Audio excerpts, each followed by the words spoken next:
Welcome back, ladies and gentlemen, to the Alamodome podcast, brought to you by the Dave Campbell's Podcast Network. This is your host, Jared Kalmas, joined by Javi Cardenas, who's filling in for Adrian Bermudez today. Javi, thank you for joining me, and it sure is nice to be here to talk about a surprising upset victory for the Roadrunners. Quite the turnaround from Jeff Traylor's squad this week. Yeah, I don't think if you told me before the game that we were about to see that, I don't think I would have believed you. Or at least not like that. Maybe like a close win, sure, but a dominating performance like that is was pretty crazy to see in person. Yeah, 100%. I mean, I picked UTSA to pull the upset, actually, but the way that they did it was not what I expected. UTSA really exploded on offense. I mean, the passing game was as crisp as it's ever been. So, I mean, they made Tulane look like an easy out, honestly. That was very, very shocking, especially because Tulane really dominated the trenches. I think that's an underrated kind of talking point coming out of the game is usually the team that's better in the trenches is going to win the game, 7 times out of 10 or something like that. And UTSA really didn't get a lot of penetration on defense. They really couldn't get any push at the line of scrimmage in the running game. But nonetheless, took care of business pretty easily. So it's just very impressive team win for the Roadrunners. Yeah, I mean, and if you look at the yards, they still were able to put up 400 plus yards on the UTSA's defense. It's just that anytime they got any kind of momentum, something happened, right? So very much like UTSA has this whole year, they just couldn't finish drives. They were missing tackles. Coverages were kind of weird at times. Yeah, it was very unlike a 6-1 at the time Tulane, right? It didn't look right. I don't know if they expected UTSA just to kind of lay down and just take an L, but yeah, this is the cleanest UTSA has looked all year. This is probably one of the best performance since Memphis of last year, right? So yeah, just overall a really good performance on offense. Defense, you look at the yards, it's not great, but they were able to cause turnovers, which has been an issue. Third down wasn't great on defense. Tulane was 6 for 10. So, that's still a little bit of an area for concern, but they made timely plays, right? So if you can do that, you can allow for 100 yards and you can still get away with it. So yeah, let's see if they can continue that. But at least it was a bright spot after probably the darkest part of the season. Yeah, whenever Adrian and I did our post-game reaction, Adrian made a comment that both of us ended up rejecting pretty quickly, but he said that the defense dominated Tulane. I didn't think that was the case at all. I mean, I thought Tulane moved the ball pretty well, quite easily actually. But UTSA was opportunistic, right? They took advantage of some bad throws from Jake Redsloff. He made some really bad reads, really felt like he was forcing the ball, especially as UTSA, earned and, held on to a lead. I think they panicked a little bit. But just like that complete inverse of how polished the teams look, really felt like a Monstar situation from Space Jam, where UTSA sucked all of Tulane's powers out of the magical basketball or magical football, and just a complete role reversal. A really sloppy game from Tulane.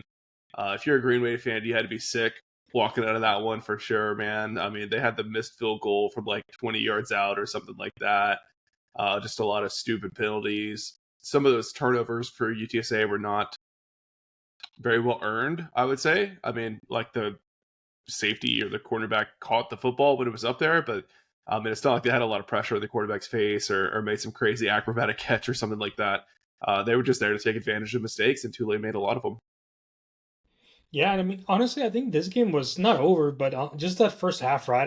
After their touchdown, where I guess we can talk about that weird 2-point attempt in the first touchdown. I think that kind of set the tone for the game. I'm not quite sure. I didn't go back and look at Summerall's quotes, and I don't know if anybody asked him, but that just seemed like a weird decision at the time, especially to go for it that early on. But so after that touchdown, right, their drive chart is just a mess. It's fumble, turnover on downs, missed field goal, interception, punt, and then a touchdown right before the end of the half. So just that first half, and then you compare it to UTSA, it's touchdown, field goal, touchdown, punt, touchdown, halftime. So just complete inverse, right? You would think that UTSA was a 6-1 team going up against a team that was undisciplined, that couldn't finish drives, was making mistakes. But yeah, like you said, it was just a complete inverse of what we had been seeing. And I guess it raises more questions. And I guess we did get some answers, right? Why hasn't this UTSA, especially on offense, performed like this? And I guess we did get some of those answers right on the broadcast. They mentioned that Owen has been dealing with some injuries, unbeknownst to, I mean, we say Sort like of. I say Yeah. unbeknownst, yeah, but like we knew, man. Like Unconfirmed, you know. you, yeah, you just saw the way he was throwing the ball, and like I think Maddie mentioned it in one of our group chats that um, it's not that he forgot how to throw the ball, right? It's the quarterback we were seeing was not the quarterback that we saw last year. So obviously something was up. You just don't forget to play the position, right? So he's dealing with some injuries. It looks like he's somewhat healthy. He had close to an immaculate game as you can have, honestly. Uh, made good decisions, good passes. Just like, I think that his two incompletions was one throwaway and one drop, I believe, and the Mhm. drop was to Will Henderson, if I remember correctly, on Yeah, I like a mean check down the type throw thing. was a little bit behind him, but it did clearly hit him in the Yeah, hands for sure. So it it hit was him in the catchable. hands, right? So yeah, Yeah. I mean, you can ask if Owen's gonna perform like that, they will be in games the rest of the way, and then we see what happens when he's not, right? Week A, Mhm. U, and T. So it's Jekyll and Hyde. It's not. I just wish I understand Jeff Traylor's thought process of, hey, I can't tell you what's going on, but why are we letting Owen McCown get just grilled, and why are we letting the coaching staff get just obliterated, right? If there is really something going on, I understand the gamemanship and the you cannot Mhm. tell your opponents what's going on and all that good stuff. Sure, fantastic, I totally understand it. It's nuclear codes, right? For whatever reason, they like to keep that hidden. It's for the health of the kid, I'm sure. Whatever. But then you see this, and then it's like, whoa, man, that now we kind of know what was going on. Could you make the argument, hey, if you knew this was a possibility, why is there not a capable backup on the roster Right. to give Owen a breather for a game or two? That's probably the right conversation to be having. If you want to kind of get down to like, hey, Mhm. if you want to make if they want to make the excuse of like, well, look at our injuries, right? Well, why didn't you construct your roster in a way to mitigate some of that? And especially if the quarterback position was so, and maybe we don't know, and maybe they did try and they just couldn't get a backup quarterback in time, or whatever that looks like. Yeah. But at the end of the day, Owen needed a break of one or two games, and they didn't have the roster in place to make that Mhm. happen. And then this happens, right? And all of a sudden now you're fighting for your bowl eligibility when you were telling your fans that, hey, this is a championship type team, all right? But it's a championship type first string, but it's not a championship type second and third string. So yeah, I don't know. You know, It's we can kind of dig into it a little. I was gonna make a comment that if UTSA could have just got a Josh Atkins type to come in and be the backup, a guy that's he's not an all conference player, but he's a seasoned vet. He's got some Division 1 experience. But I started thinking about it. I'm like, how much would you have to pay NIL rev share to get a Yeah. guy like that these days? I mean, it's a lot, even to be a backup. I mean, Hmm. six figures easily. Yeah, I, yeah. I think you're And probably I'm looking and I'm at sure if you ask Trailer, that's what he's going to say. Is like, hey, if we were to do that, then I would have to take some of that money and allocate it elsewhere, or take right, it away from another position, right? right. And Like then you can maybe make the maybe argument, you're hey, not why are getting you carrying so many running backs? But right. again, Yeah, you can just agreed, kind agreed. Yeah, of we can. This is a circular argument for sure. yeah, But what is the value of bringing in a veteran, experienced quarterback? If what are you willing to give up? Right? Would you give up Johnny Bowens? Would you give up? RJ Lester was going to be a big addition. Obviously, the health issues prevented him from playing this year. But these are guys that have a very high ceiling, right? So are you willing to forego some of those high ceiling guys to get a guy who hopefully you don't see him, right? That's a very tough decision to make. I'm not envious. I do, though, think that the recruiting, evaluation, and the development at that position has got to improve. We have not seen Traylor and his staff develop a high school quarterback yet, and obviously that's because they've had Frank Harris and McCown, and those are two really guys to inherit or get out of the portal or whatever. But you would hope at this point of the juncture of Traylor's tenure that they're able to develop a backup quarterback, and they've not been able to do that so far. yeah. And they have bodies, right? Like they have Noah Lugo that transferred in on the Mm-hmm. younger side, and then you have Max Gerlich, who's had some promising tape. Um, you have Gilkey, who transferred out and he didn't kind of work out, right? And then they have somebody else coming in next year Yeah. in Gasperson, right? So they have the bodies keep coming in, and they just can't seem to find the next homegrown talent, if you will. Yeah, I mean, Gilkey's an FCS starter. Everyone knows what Eddie Lee Marburger is doing, obviously down in the valley. But Gilkey's got some talent to him as well. So, maybe we'll see Traylor get a little bit more aggressive and trying to hold on to some of those guys versus kind of letting them leave out the back door and go get an opportunity somewhere. Because I think Yeah. when we look back at the season, regardless of how these last 4 games or however many are left to go, I think that's going to be a big storyline, right? Is like, Owen was hurt. He kept playing hurt. He was not effective, but they had to do that because there was no one else ready to step up, right? So it was a concern that I think we all had in the preseason, and here we are. So we'll see. And what a I will trooper say for though, hanging in there, man. oh yeah, dude, he's a total Iron Man. I've heard Greg Luca make this comment a couple times in his videos with JJ, but he's just really avoided. Owen has really avoided contact this year. But if you think back to how he played last year, he wasn't like that at all. I mean, remember that hit that he delivered in the bowl game where he like trucked some dude at the goal line after like a 40-yard run? He was kind of a headhunter of a quarterback out there. We saw him do it again against Tulane, right on a third or fourth down conversion attempt. So it really makes sense that he's been dealing with a lot. I had heard about a shoulder injury a couple weeks ago, but then to hear the ESPN broadcast crew just list off like 3 or 4 injuries that he's dealt with was pretty eye-opening. Also interesting that information gets to the ESPN broadcast team, but like no one in the local media knows But about nobody it. else. I don't know what's up with that. Yeah. That's another conversation Trailer's going to be having, I guess. Yeah, but I mean, to talk a little bit more about Owen's performance, I mean, I think we do have to spend some time on that. One of the best single game performances of a UTSA quarterback ever. I think Frank probably had a couple games that might have surpassed that. I don't know if like Dalton Sturm ever had a game where he was this efficient, or Souza. I don't know, but really amazing. Really, only one pass that was like semi questionable. Then I guess he had that bad screen pass to Henry that Henry bailed him out on. Outside of that, dude, just absolutely electric. Not only his accuracy, his ball placement, but the pre-snap reads. I mean, he always went to the right place with the ball, it felt like.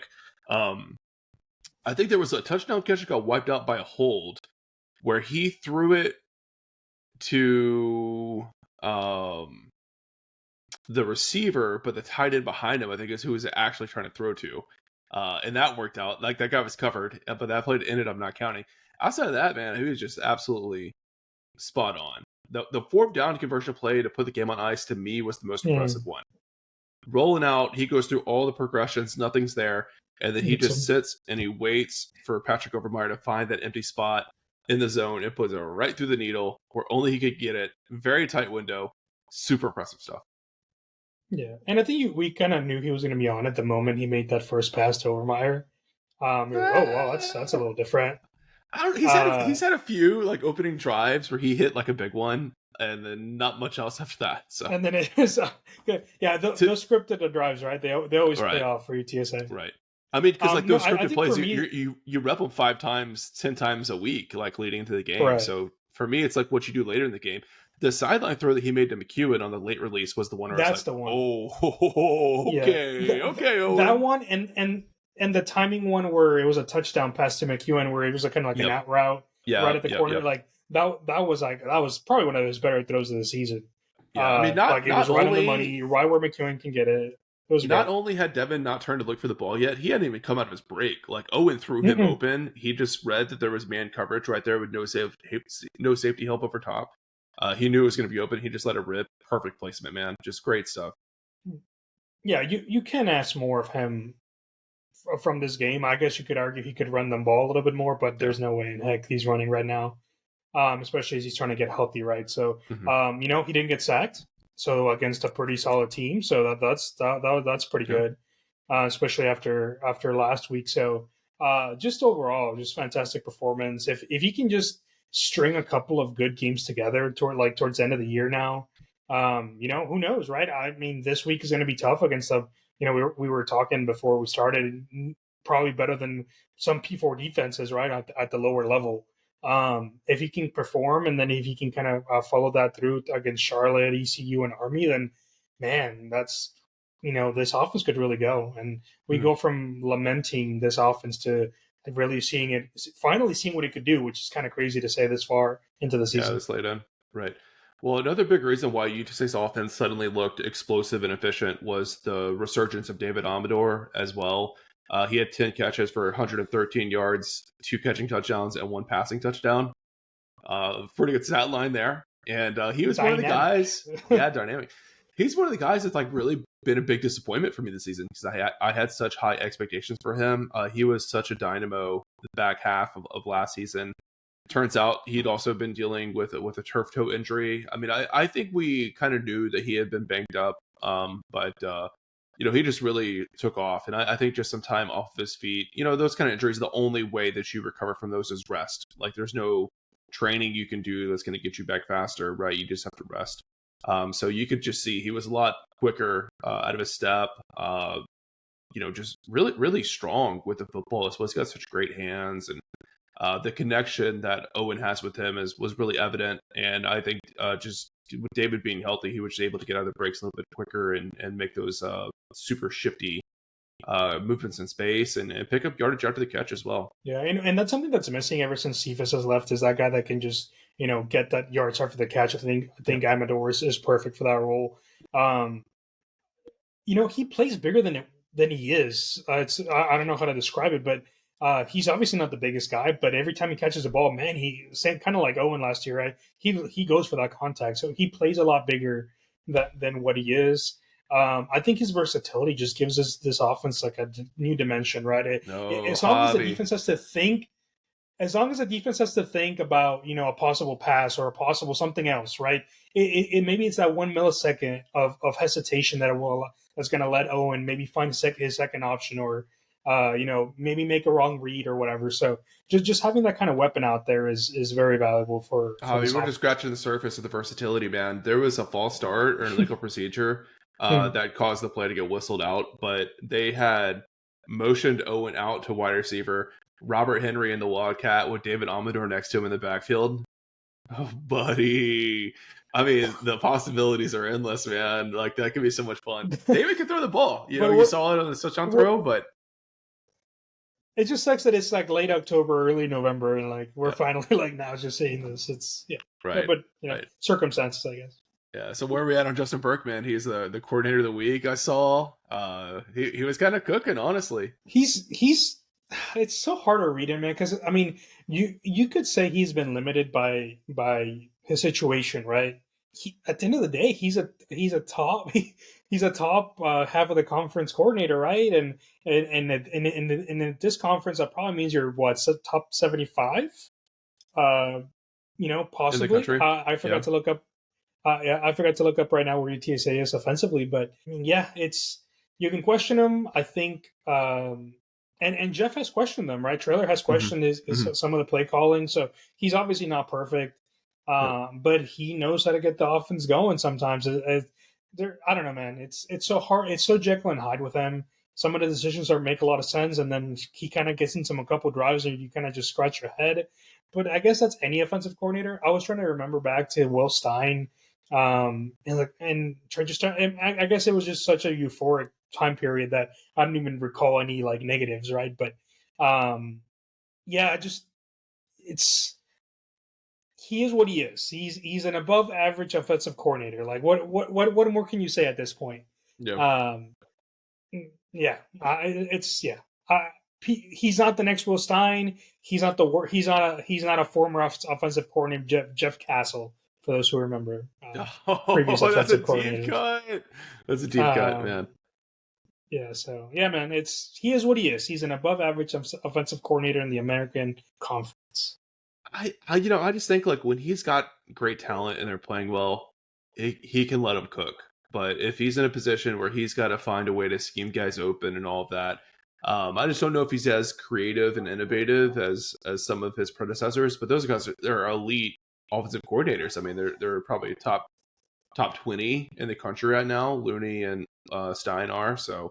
Can't hold that against them too much. I'll But I tell you don't know, what, he man. can I script don't know. you. He can Yeah, script you some drives. Let me tell you, yeah, because yeah, no doubt. UTSA is just fantastic. And if you follow Parker and Stats of War, he has a little graph, relatively new, where he gives you the success rates as the game progresses. And you can just see in the beginning, UTSA is just performing at a high level, right? And then it kind of trickles down as the game progresses. And honestly, it happened again, right? Because what happened in the second half? I talked about the drive chart where it was like touchdown, field goal, touchdown, punt, touchdown, touchdown, and then in the second half it was touchdown, punt, field goal, punt, touchdown. So still really good, but definitely not as efficient as it was on the first in the first half. Just again, so not as bad, but he's great scheming up in the first half, first quarter, first half, and then like you said, I think that's what distinguishes a good offensive coordinator or an average offensive coordinator from a great one is the ability to kind of call it on the fly. I think he has that first part down really, really well. Is just the rest of his game game sheet, game calls, whatever you want to call it, that is suffering a little. Yep. Well, I think another reason why the offense was a lot more effective was the play of the tight ends. Adrian, I had kind of called him out in a previous podcast that they pretty much just played like oversized wide receivers this year. You know, you haven't really seen them really push anyone around or be what felt like a true mismatch. And that changed this week. I mean, we saw Patrick Overmeyer stretch the field on that first drive with a 45-yard completion, whatever may have been. The blocking was a lot better, too. I mean, Overmeyer was out there catching blocks. Houston Thomas, Dan Dishman, all of those guys had big blocks that set up big explosive plays for the Roadrunners. Just great performance from that group overall. And finally, in what week was it? It would have been week 13? Where are we at here? I don't know. I'm always so bad about remembering what week it was. But it makes it really hard with the bye weeks. I know, yeah, 2 bye weeks now, and you're playing on Thursdays all the time. But finally, the tight ends actually perform at the level that they had been hyped up to be. And that's a position that we had not heard anything about any injuries. All those guys have been on the field. They've all looked healthy. Just haven't seen the physicality really and that dominance, that willing to impose your will against an opponent until this week. So huge improvements for them. Yeah, I mean, Overmeyer, Dan Dishman had a couple big grabs. Yeah. I think Houston Thomas, he didn't get a catch, but he definitely did really well on the blocking side. Yeah, man, maybe it's just one of those things that since Owen's been hindered a little bit by injuries, he couldn't quite get them the ball. But if they can utilize them the way that you were utilized last week, then again, this offense goes to another level, right? With the wide receivers that are getting healthy, with the tight ends that are healthy and finally getting a little bit more involved. It just gives them a lot of weapons that not a lot of people in the conference have.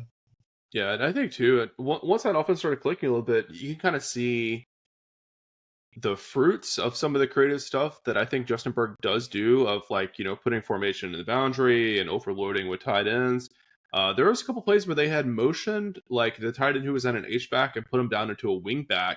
And that caused the linebackers to shift in a little bit and create a little space, to the outside. So a lot of stuff like that it's good, smart offensive play calling and play design, but because there hasn't been that execution from the players so far this year, I think it creates a lot of angry fans that want to get a coordinator fired and all that.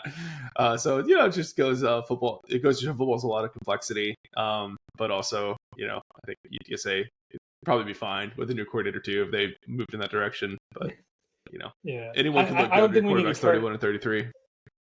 Right, exactly. I don't think this performance needs to kind of erase everything that has happened this year on both sides of the ball. Honestly, it's fantastic that they obviously winning is awesome. Everybody likes winning, but it still doesn't make the Temple loss any better, or the Texas State loss, or the performance against Colorado State, or any of that any better. Right, at the end of the day, the team wasn't executing at a high level, and at an average level at some points. And it's on the coaching staff, right? It's on them to kind of get the guys ready. I think that's the biggest thing that you hear from Trailer and is that the players got to protect the players. Like, I don't think anybody's going against the players because we know, right? It's hard being a football player in college, right? So it's ultimately on the staff that it doesn't get, or is not putting them in a position to succeed. And then now when you see what happens when they do in this instance,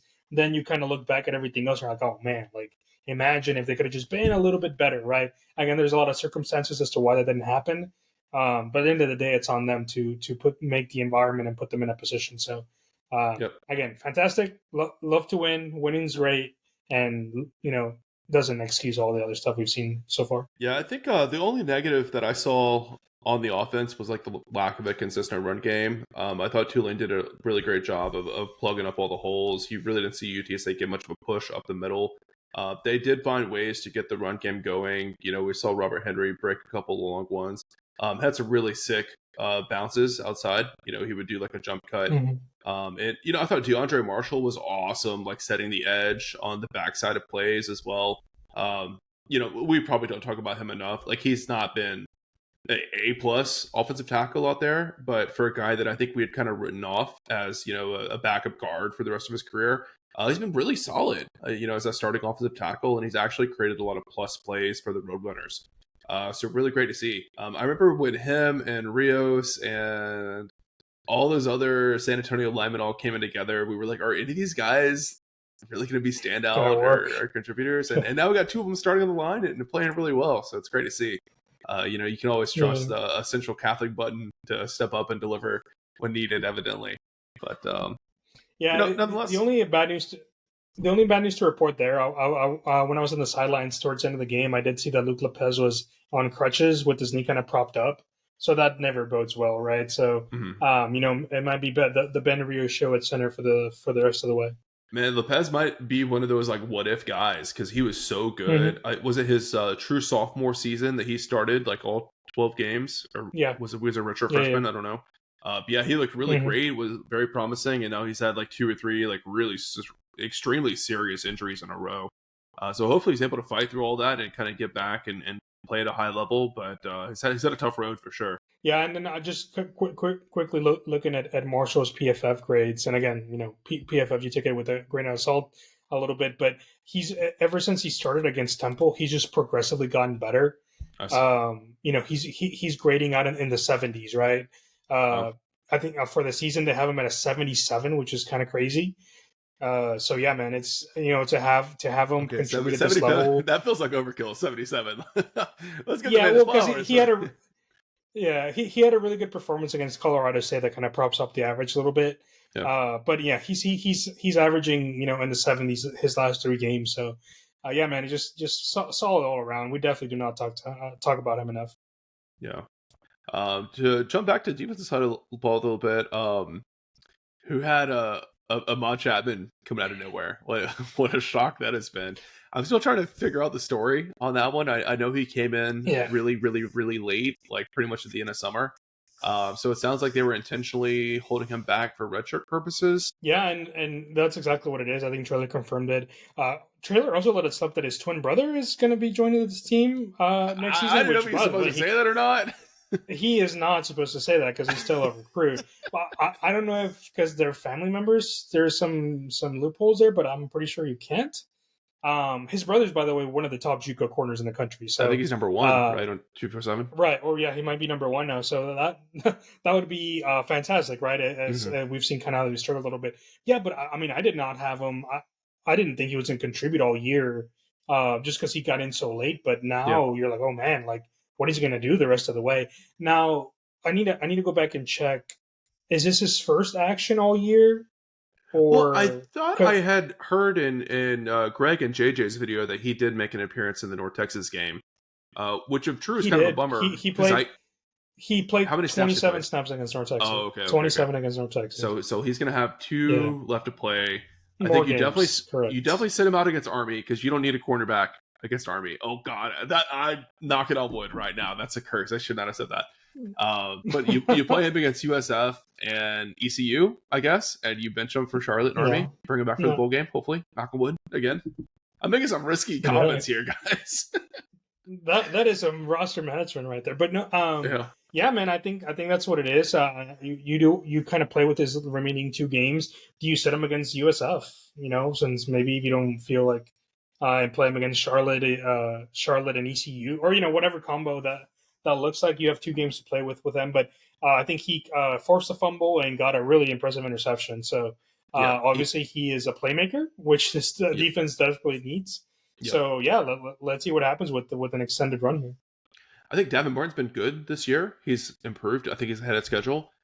Rogers has performed really admirably for the position that he's in. I mean, the plan going into the season was never for Rogers to like play starting snaps at cornerback, I don't think. But he's not been an embarrassment. He's been really solid, and he's been right there for some potential pick sixes. But neither of those guys, I would say, feel like a game changer. And same for KK Meyer. He's been Right. solid as well. But I just don't see any of those Yeah. guys like securing a game-winning interception. But I think we saw pretty quickly with Chapman that he does have that kind of ball hawking next level ability. And the dude's 6'2", man. He's a physical specimen, so super high on him. I will say that the fact they're even talking about still redshirting Chapman, I think says a lot about where Jeff Traylor thinks he's going to be coaching next year. I think that's going to be in San Antonio because I think if he was going for the Oklahoma State job, he'd be playing them every game. No questions asked. Like, we're winning games, baby. Yeah, yeah. Looking at the snap count real quick, Devin Martin only played 5 snaps, so I think Wow, interesting. something's up there. He's probably hurt, if I had to guess. I think I did And hear that then he got banged up. Yeah. yeah, so that would make sense. And then on the other side, looks like KK Meyer played 58 snaps, which is out of 70, he played 58, so that's quite a crazy. bit. And then Chapman played 57. Yeah, so yeah, man, it was essentially 2 cornerbacks playing the entire game, which is pretty crazy. As much as I like to rotate at that spot, so yeah, they're going through some injuries, and Chapman was there. He stepped up. He contributed unexpectedly, and maybe they unexpectedly found a next star corner, which would be fantastic. Yeah. One thing I love about being a UTSA fan is there's always gonna be some random dudes on the roster that you've just never heard of that come out of nowhere and have like a 3 tackle for loss performance, have a 2 turnover performance. It's nice. Like, remember the first game of Nick Booker Brown where he just looked like an all conference player? You're like, who the hell is this guy? I don't know. Or John Jones last year. John Jones is another one. I think is a perfect. Just like, well, who the hell is like walk on from like some random school that just is like all conference now? They don't even announce him. I think Chapman. Class. No, yeah, I think Chapman is a perfect example. Kenny Ozawalo, I guess, could be another one too. So it's all good news, especially with the injury spell they're going through there. So it's great news there. Yep. Well, the last on-field thing I want to talk about is what a shock it was for UTSA to win the special teams battle. I mean, I thought that was the area where there's the biggest mismatch between what Tulane had and UTSA had as far as talent goes, and UTSA was the better special teams program, which is shocking if you think back to some of the first games of this season. UTSA special teams were just abysmal. I mean, every single play was massively negative. Something's going terribly awry. They played great, man. Kel Hogan was booming the ball back there. We didn't talk about him enough, man. What a turnaround for him. I think I read today he's top 5 in the country in average yards per punt or something like that. I don't know. It's just very crazy turnaround if you once you really think about it. Yeah, 100%. But UTSA was better in the place kicking department. I think they won the yardage battle for kickoffs. Amador had some nice returns, man. Just great stuff, man. Again, I don't know why this coaching staff can't have these guys ready the first 5-6 weeks of the season, but suddenly they turn it around. So I don't know. It's a double-edged sword. All this good news does not negate the fact that we only see this in spurts and not. They don't have to play like this or the way they play against Rice every game. They can just if they can just spread that throughout the season, they would be in a great spot, right? Yeah. Who knows why they kind of get up for some games and then just kind of fall apart for the road ones. I do want to give a shout out to Ty and Milton, man. After probably the worst game from a UTSA safety in quite a while against North Texas, he probably the best game of his Roadrunner career against Tulane. Grading out at almost 90, which is pretty crazy for PFF to give a near 90s. He did. He played 53. So, wow. Yeah, man, just a great performance all around from him. Hopefully, again, they just have to keep building on these performances and not just crater like they tend to do, right? So, luckily for them, they go against one of the best teams in the G5, right? So, I mean, one of the best teams they've ever played, I think, man. I mean, we'll get into probably, it. Man. Gosh, dude, it was scary doing all the research on South Florida. Before we do a coffee break and all that good stuff, I did want to ask you. There was a lot of opinions about Jeff Traylor's podium time after the Hmm. game. It's almost always going to be worth watching, for better or worse. Uh, It's really box office when he talks, man. It's kind of yeah, crazy. yeah, but Trailer went out of his way to, I don't think the question was at all about this topic, but he went out of his way to talk about how, more investments needed and, kind of the same old story we've been hearing of UTSA doing more with less and not having all the resources and all that. It kind of been a while since we've heard that discussion, but what did you think about the message, the timing of it, fan response, etc.? I appreciate him and his staff listening to the podcast. So that's fantastic. So shout out there. No, man, I get it. It's been a season, a very frustrating season. I'm sure for them, it's not gone the way they expected. You kind of listen to what he said during the and after the A&M game, and where the team is now, and they regressed, right? Obviously, they're attempting to turn it around a little bit. Um, and I get it. I get that. I get that UTSA is less with more, is a less with more type of program.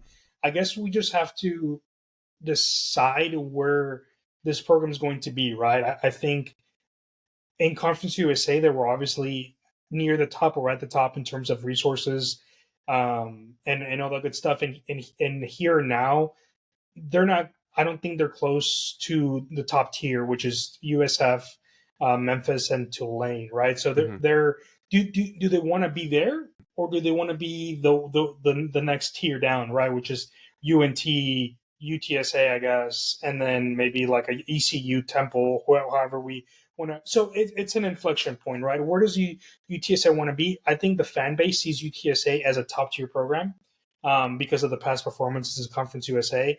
I don't think the budget is there quite yet for that type of performance. But at the same time, I don't think it's right. Not even right. I don't think the fan base should be gaslighted into thinking that UTSA is some like woohoo poor program that doesn't have anything, right? Because that's not true. Yeah, you They do see should that not. narrative a They should lot still nationally. It's a bit correct frustrating. exactly. It's very frustrating because you don't get to lose against UNT like that, and then be like, oh well, Tulane, Memphis, and USF. Yeah, but you just lost by like 40 points to Hmm. UNT, Yeah, it's got nothing to which do with it. you're on par with, right? You just lost to Temple, who is on paper does not have the same rev share and NIL number than you do, right?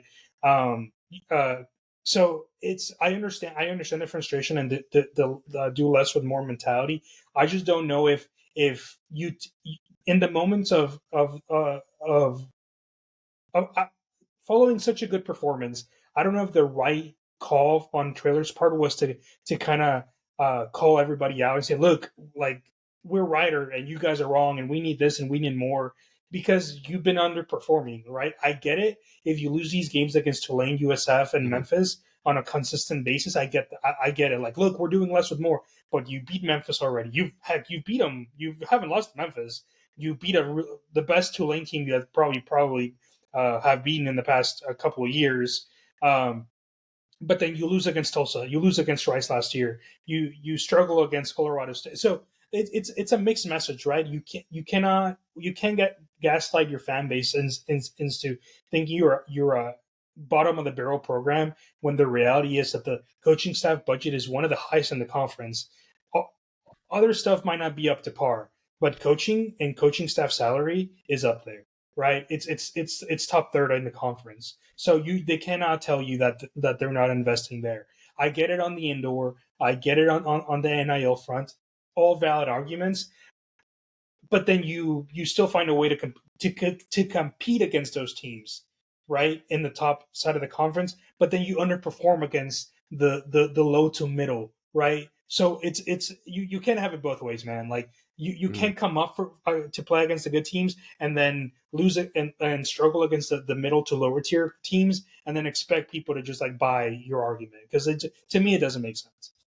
Yeah, I definitely agree with all of that. I have a lot of thoughts on this topic. First Oh and man, honestly, foremost, we could do like a we can do a 60 whole minute pod. podcast on I just know this. we can do a whole pod. I'll try to make it brief, but Trailer was really chomping at the bit to like talk about Oh. the rev share stuff. Like the first big win he got all year, he's like, "All right, it's coming out of the holster, baby." Well, because who knows as if soon you're as going to have a that, chance to do it again, man. So we got oh to get it yeah, in yeah, now. for sure, for sure.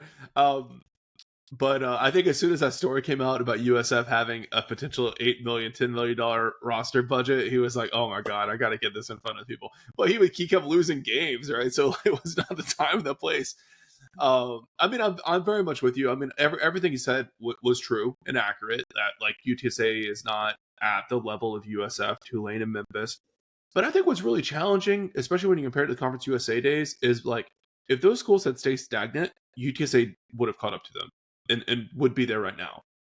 And that's what happened in Conference USA. Is like these like legacy schools, if you will, they were having serious budget issues, right? Like USM and Conference USA had a 33% decrease in enrollment after Katrina, right? So they were in a financial crisis, right? Marshall, I mean, everyone knows the economic situation in West Virginia is really dire, right? So they were not investing, right? So UTSA was able to catch up and surpass a lot of those schools because the competition was not moving forward. But if you look at like what the schools in the American are doing, they're aspirational, right? They see that window closing to get to that next level, and they are pumping in, institutional money, and they've got way bigger donor bases too, right? So they've got advantages all over the chessboard, right?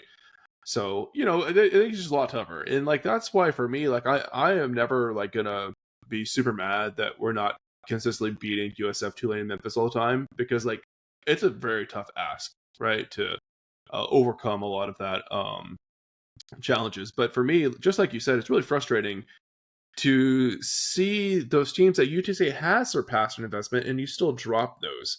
Because like what you're telling donors is like you're not a very good steward of the money, and that it's not a worthwhile investment if you're not seeing results, right? Well, those schools that you are outspending. And you're getting beat by like a Temple team that just pulled a bunch of dudes up from D2 or whatever. They just won it more than you, and they play cleaner football, right? So it's a tight line to tiptoe. But I will say, if those kind of press conferences is like one option, and the alternative is a coach who's just like happy with how things are and just going to coast, I would much rather have Trailer out there asking for money and making all those statements, even though it is very frustrating that it becomes a narrative that I think is untrue, that UTSA is like a broke boy program, or we have no NIL or whatever. When we all know the truth is in the middle, right? I think they're pretty competitive in that next section below those three schools that we mentioned. I mean, I'm just glad to see a continued argument for further investment. I don't want the school to be like, okay, we got to this point, now we're going to coast, right? Like, let's keep pumping in, let's keep investing. It's just going to be hard to catch up because you're not chasing after a moving target, or sorry, you're chasing a moving target, not one that's just standing still. No, and that's a good point, right? So it's not that Trailer is incorrect in wanting more, because at the end of the day, it's for the betterment of UTSA as a program and as an institution, right? So yeah, he's not asking for a pay I raise. do not fault him. No. He's asking for more institutional support and for more NIL support to be able to compete with those teams, which that is not the argument here, right? That is not the thing that I think we have a crux over. It's the asking for more and people giving you more, and then you still lose because your team is not prepared against the same level institutions, right? It's losing against Texas State 2 years in a row. Like that's what's frustrating here is that, right? It's not the asking, because he's right. They do need more NIL. They do need an indoor facility. All that is true. That is not what, at least for me, what the frustration is that you're telling your fan base, who, to be fair, maybe they take in like a third, a quarter, maybe, of the information. Really, that because let's be honest, like I consume every single press conference that Jeff Trailer has on a weekly basis. I'm talking like 5+ press interviews and conferences a week, right? The average fan is not doing that, right? They listen to just the snippets from Jeff Trailer on the press conference, or maybe what they see in the news, or what is said by the bigger media personalities in the city, right? So what do they hear? They constantly hear that UTSA doesn't have any money, that they cannot compete, that they're at the bottom of the conference, and this, that, and the other. Which in reality, that's not true. But you cannot expect your average fan, or your new fan, or the fan that just comes to one or two games every year, to know that. So all they hear is like, oh man, well, UTSA sucks, right? Or they're just not investing, or the administration doesn't care. Yep. But like you said, it's somewhere in the middle. So that's the part of the frustration there is that it's like a mixed message, combined with poor results the last couple of years, that are kind of driving this frustration. Right. Well, I mean, I think we'll have more conversations like this in the future, for sure. Oh yeah. Definitely not a topic we're going to put to bed anytime soon. But we'll take a Cumbia break. We'll come back and do a USF Bulls preview. Fair warning, they're pretty damn good. Before we do so, I want to give a big shout out to our Board of Trustees members on Patreon, whose financial support have allowed us to keep growing and doing great things. We've had a ton of content. We've got 2 baseball episodes either published recently or editing right now, which is huge. We got the film breakdowns on Patreon, all that stuff. So thank you guys all for your support. That includes Gigi Teak, John Outwell, Gary and Ruben represent the UTSA Burger Tailgate, Ray Redding, Andy Elizada for Fish and Benefit Solutions, Ian McClendon of Seeker LLC, Joanne Townsend, president of the DFW chapter of the UTSA Aluminum Association, Waterman Construction, UTSA Annual Giving, Brandon Padron, UTSA King Bowser, and Runners United, where you go to www.go.utsa.co to make a contribution to UTSA student athletes and make Jeff Taylor happy and show your personal investment in this program. There you go. I'm doing my part, Jeff.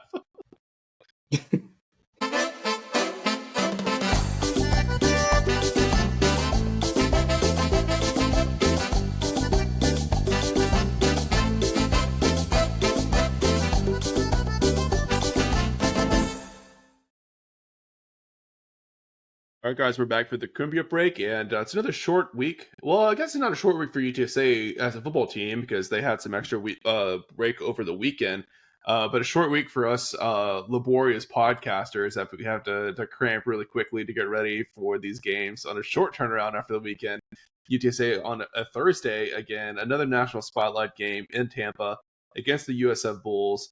Javi and I alluded to it before the break, but I mean, I think this is one of the best teams we've seen in the American since UTSA joined the conference. I mean, they're absolutely stacked, very well coached, very explosive on offense. Boy. I mean, you go look at the advanced stats and it's just green everywhere. You go on PFF, it's green everywhere. UTSA absolutely has the work cut out for them to just be competitive this week. This is what a $10 million roster looks like, Jared. Just remember that.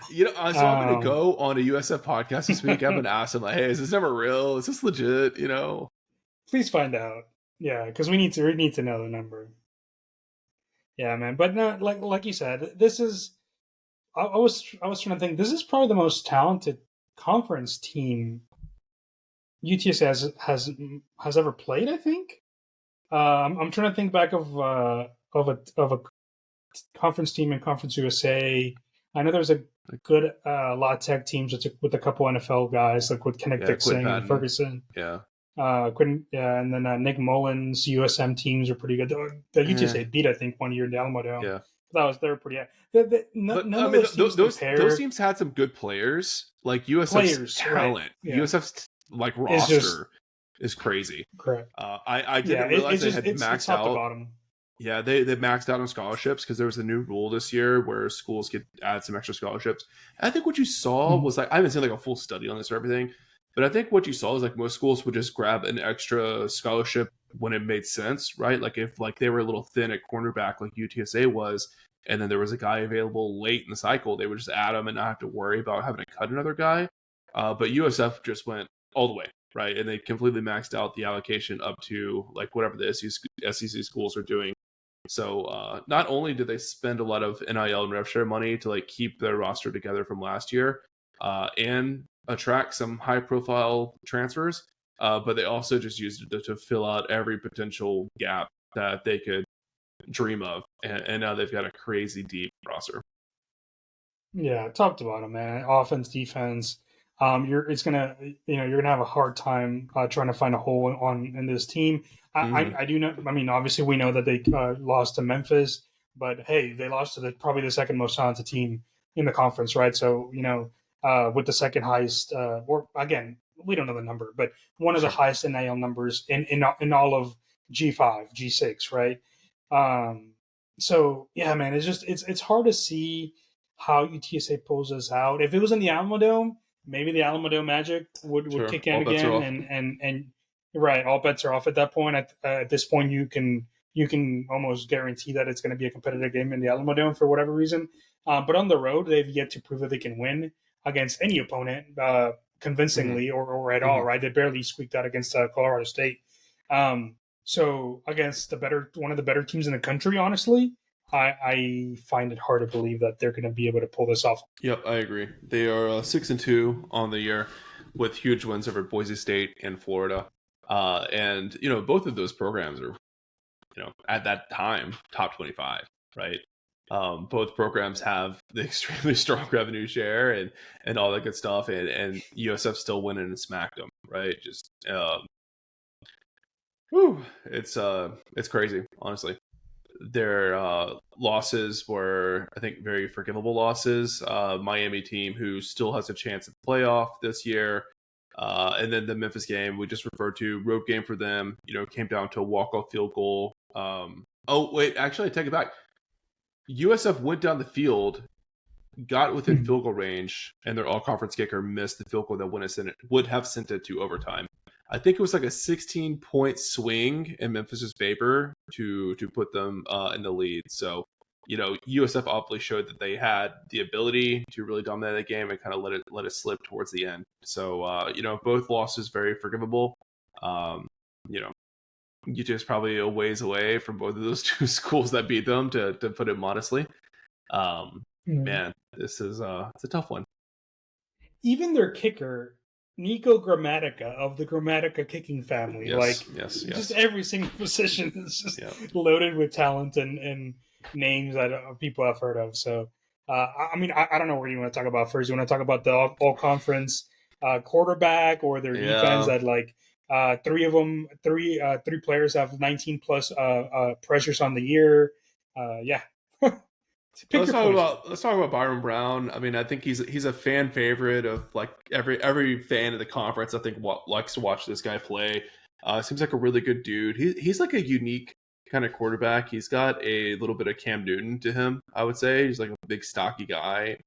He's going to run you over more than he's going to run around you. But he is fast. I mean, once he gets going in open space, he's hard to catch up to, and just I think a super high football IQ. It's a very demanding system that Alex Golish runs. It comes from that Tennessee offense where um, it's like the veer and shoot, right? They have the wide receivers out super far out, so you've got to have a really strong arm to make all those throws all the way across the field. And they're going to ask you to throw deep down the field. That's just a normal part of the offense, and Brown's able to do all that. He's a special player. Probably the best quarterback past Marcel Reed UTSA is going to see this year, because they're going to miss Horvath. So yeah, Um, I mean, all how all is all it from respect to Brad Jackson, I ECU? guess, but yeah, I Yeah, think Brown's a bit better than Hausen. yeah, and then So yeah. Mestamaker from UNT obviously is on a hot streak Oh as well. So, yeah. man, what a gauntlet of quarterbacks UCLA has faced, right? But yeah, man, it's just yeah, he's the class of the conference. UTSA has been him in the past, but he Sure. was banged up at the time, if I remember correctly. So Yeah. yeah, we get to see him, at full strength with the whole complement of weapons around him, with the solid offensive line, Hmm. with good skill guys. So yeah, man, he's gonna be a handful. If UTSA has tackling issues like they've had in the past in the road, it's gonna be a very very very long day. Yeah. If they can hone it in, kind of like they did against Tulane, then maybe they can keep things in front of them. Yeah, one thing I'll call out is the accuracy. I think it's left a little bit to be desired. He's only completing 60% of his passes this year, which isn't god awful by any means, but leaves the door open for some drops and some missed throws that maybe gives UTSA a chance. I just don't know if they're going to get any pressure on Brown, and I don't even know if they're going to want to send pressure, because if you send pressure and he gets past you, he's going to pick up a lot of yardage. UTSA really struggled to get into the backfield against Retzlaff. The plays where they finally got pressure on him, he was like sitting back there for several seconds. So it would have been a coverage sack if anything if they would have connected on that. I think USF's offensive line is even better than what Tulane had. They went and got App State's best guy out of the portal. They returned, I think most of that offensive line. They've got a ton of snaps returning. So the chemistry is going to be there. They're massive, just super big, super strong guys, veteran. Like I said, man, it's going to be tough. Yeah, man. Are there any At skill least position on guys that stand out for you for USF? yeah, they have a running back. Give me 1 second. I just misplaced his name. Um, Nakai Davenport is the name I was looking for there. Yeah, man. Just I think he's the most dynamic of the running backs. Uh, I think if you were to kind of contain him a little bit, I think he was dealing with some injuries, if I read correctly. So if he's able to go this week, and he's going to be a handful, man. With Brown's ability to run to take off and run, and then having a plus running back is just so hard to contain. It's going to be tough. It's going to Yeah. be really tough. I know we keep saying it, but it's what we see on What paper else is and there to what we say, see, what we've man? I been mean, seeing. Yeah, it's brutal. It's absolutely brutal. it's rough. It's rough out here. Sometimes UTSA will play one of these teams that has a lot of talent, but you can kind of find those areas where, like, oh, if everything goes their way, like they can take advantage of this. But I mean, you look at this roster, it's like, oh man, give me a break. Brutal. The guy on Yeah. offense that I have my eye on is a receiver transfer, Chaz Nimrod. Great name. Mm. He rejoins Golish. They were together at Tennessee when Golish was the offensive coordinator there. He's got the ability to stretch the field. Just a very plus player. He was productive for them at Tennessee. He's productive for them now. Very, very tough assignment. I mean, I think UTSA has shown the ability to keep up with some speedy players. But Nimrod has that SEC frame to him. He's just going to be a little more physical, especially those jump balls that are 50-50. I worry about it. Yeah. We're not leaving a lot of hope for the UTSA, fans here. I'm sorry, guys. I know we're not being very optimistic after a great performance, but it's and maybe they can prove us wrong, right? And I will gladly Yep. come back next week and say how. Yep. Defensive side of the ball is, I don't know, probably more impressive if we're keeping it real. I think the offense can bust out the big explosive plays that kind of cause you to forget about some of the sluggishness they may show from time to time. But that defense, dude, I mean, it's just like power forward talent everywhere.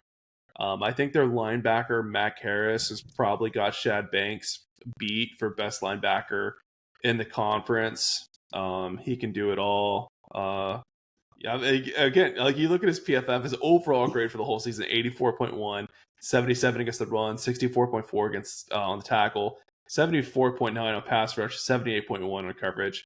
No holes in his game. Can do it all. And a lot they played a very tough schedule, right? So that's 3 games against either Power 4 opponents or teams that are right on the cusp of being Power 4. So you take that into account, and if they would have gone and played Incarnate Word and Texas State, how much higher would those rankings be? Yeah, man. I think Mac Harris was my name to watch. But I mean, you can just go down the list, right? You got a Travion Mitchell on the defensive line. 22 pressures for the interior defensive lineman is wild. Yep. It's just talent, man. I think you nailed it. I think on defense is actually more impressive than what they're doing on offense, just because of the names up and down the roster. So, yeah, man. Let's see if UTSA can kind of make some strides with a healthy Owen McCown. Mm-hmm.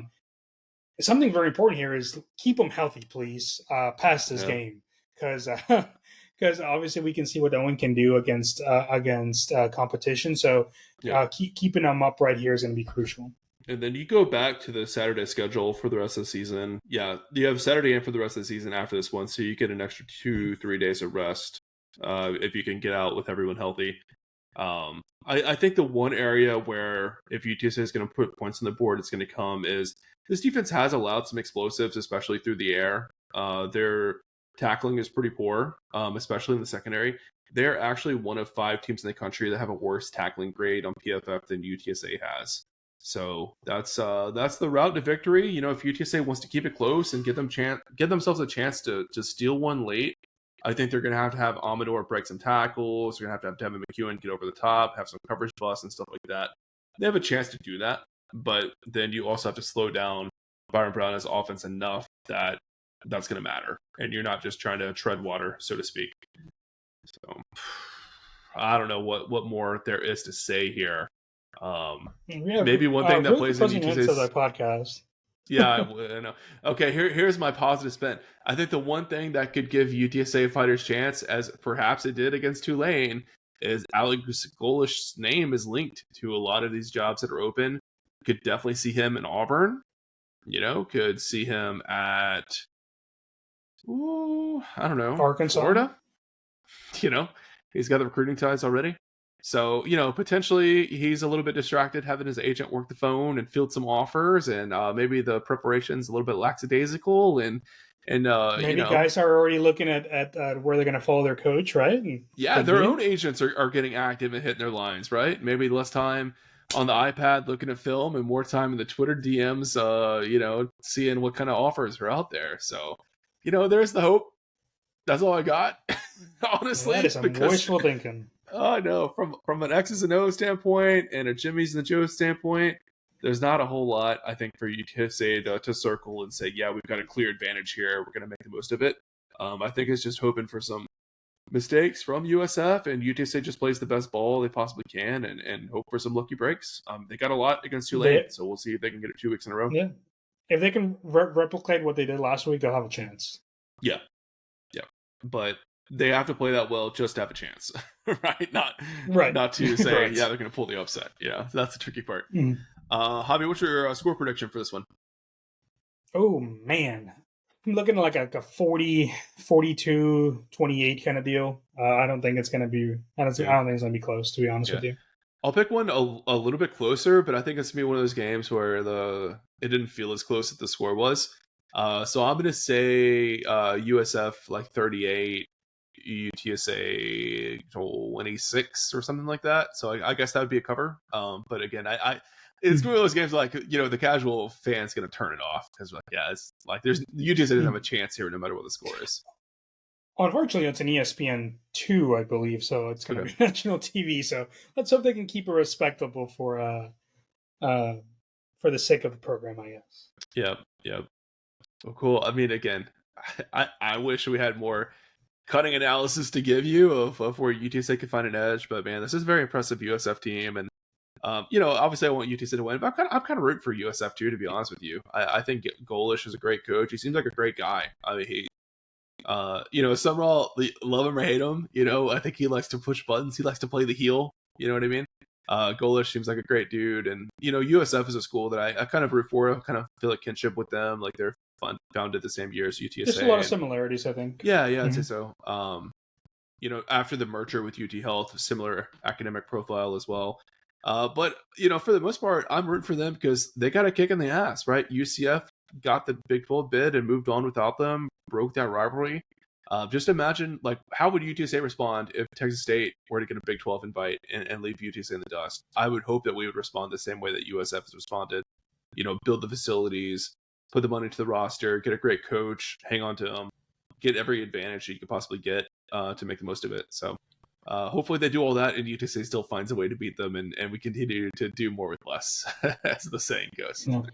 Listen, the press conference that will take place if UTSA is able to pull this out by Jeff Traylor might be just pure epicness. Yeah, we'll see. It should be juicy either way. He's going to demand every media and podcaster to be present at his next press conference, so he can. He's gonna call on Taylor Amy to like defund parts of the university to put it into the rev share or something. Who knows, man? But hey, if you won that one, talk your mess, man. Sure, man. Talk your mess, man. All right, well, we'll wrap it up. Like I said, I'm going to go on USF Pod this week. I'll cross post that. Stay tuned for that. We got a baseball episode heading your guys' way this week with Dan's new co-host being introduced. Woo, get excited. Before we do, want to say, as always, thank you to our big money donors over on Patreon. Also, if you did not check out the film breakdown for the Tulane game, definitely check it out. I thought it was a really good one. Broke down a lot of plays there, a lot of cool wrinkles in the offense from Justin Burt.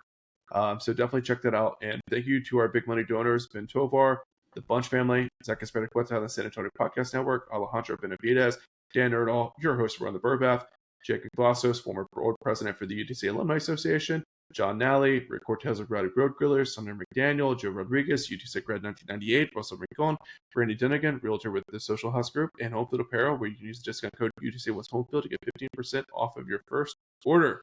That was pretty smooth. I got through all of those like without any fumbling or any jumbling of syllables. So good job to myself. Let's hope for a similar execution from UTSA on the field on Thursday. And Javi, once again, thank you for filling in for Adrian this week. We deeply appreciate you, and we'll see you guys back real soon for the next episode.